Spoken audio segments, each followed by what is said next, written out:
J'ai vu de mes propres yeux ce qui arrive à de nombreuses femmes mariées après la mort. Et ce n'était pas au paradis, mais en enfer. Je ne parle pas de rumeurs ou de rêves confus. Je parle d'une expérience réelle, claire et consciente qui a complètement changé ma vie. Peut-être êtes-vous marié, peut-être pas encore, mais si vous souhaitez l'être un jour, je vous exhorte à rester attentif jusqu'au bout. Cela pourrait sauver votre âme. Je me souviens que je me suis toujours considérée comme une femme forte. J'ai grandi dans un foyer où ma mère souffrait en silence. Je l'ai vue humiliée, méprisée et même agressée.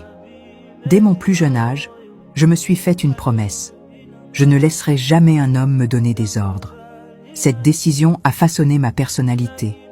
Et même si je ne m'en rendais pas compte à l'époque, je construisais un piège spirituel pour ma propre vie.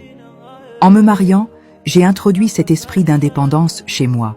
Mais ce n'était pas une indépendance saine.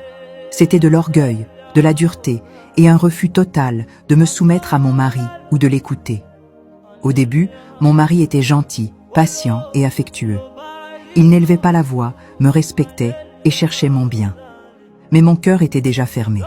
Je portais de vieilles blessures qui me servaient de justification pour ne pas lui faire confiance. J'ai commencé à lui parler de toutes les manières possibles, à lui manquer de respect en public et à en être fière. Mes amis et ma famille me qualifiaient de « femme forte » et j'aimais cette image. Pourtant, à l'intérieur, un gouffre s'élargissait. La voix de Dieu ne trouvait plus sa place en moi. Au fil du temps, j'ai commencé à rechercher l'attention en dehors de mon mariage. D'abord, des conversations innocentes avec d'autres hommes. Puis, des rendez-vous, des dîners, et enfin, l'infidélité. J'ai menti à mon mari sans remords, je lui ai volé de l'argent pour le dépenser dans des choses frivoles, et pire encore, j'ai utilisé mes erreurs comme preuve qu'il n'était pas assez homme pour moi. Le péché était devenu une routine, et je ne m'en rendais même plus compte. J'avais l'impression de tout contrôler, mais en réalité, j'étais déjà prisonnière de quelque chose de bien plus grand que moi. Tout a basculé lors d'une nuit ordinaire. Il était environ 22 heures, et j'étais allongée à côté de mon mari. Il dormait. J'étais éveillée, les yeux fixés au plafond, quand j'ai ressenti quelque chose d'étrange. Une faiblesse m'a envahie, et j'ai soudain réalisé que je ne pouvais plus bouger. J'avais l'impression que mon âme était arrachée, lentement mais sûrement, et une peur indescriptible s'est emparée de moi. Je ne rêvais pas.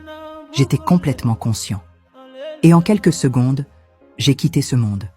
J'ouvris les yeux et me retrouvai dans un endroit sombre et suffocant, où régnait une chaleur qui semblait vivante. L'air était lourd, et j'entendis des cris si profonds qu'ils semblaient transpercer mon âme.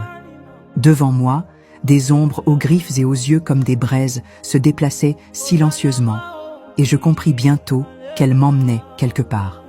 J'essayais de résister, mais je n'en avais aucune force. À chaque pas, le son des cris devenait plus fort, et la chaleur semblait brûler de l'intérieur. Au fond de moi, je savais où j'allais, et il n'y avait pas de retour en arrière. À chaque pas, l'obscurité semblait plus dense. J'avais l'impression de descendre, même si je ne voyais ni marche ni sol. La chaleur n'était pas celle du soleil ou du feu de la terre. C'était une chaleur vivante qui semblait me haïr. Les créatures qui me guidaient ne parlaient pas, mais je savais qu'elles comprenaient parfaitement qui j'étais et pourquoi j'étais là. Mon corps spirituel semblait peser des tonnes, et mes pieds touchaient un sol rugueux, comme jonchés d'éclats de verre et de pierres tranchantes. J'avais envie de crier, mais ma voix ne venait pas. Seules des larmes brûlantes coulaient sur mon visage. En marchant, j'ai commencé à entendre des pleurs d'un autre genre. Ce n'était pas seulement de la douleur physique, c'était du pur désespoir, mêlé de regret. Je reconnaîtrais ce son n'importe où. C'étaient des pleurs de femmes. Le bruit devint plus fort, jusqu'à ce que finalement la vision s'ouvre devant moi.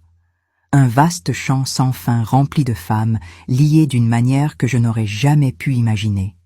Certains avaient des chaînes aux bras, d'autres la langue tendue et attachée à des poteaux chauffés au rouge.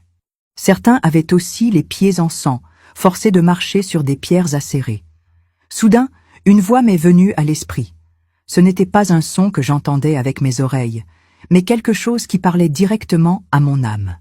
C'est l'endroit réservé aux femmes mariées qui ont trahi, menti, déshonoré et détruit le foyer qu'elles ont juré de protéger. Ces mots me transpercèrent l'esprit comme des lames.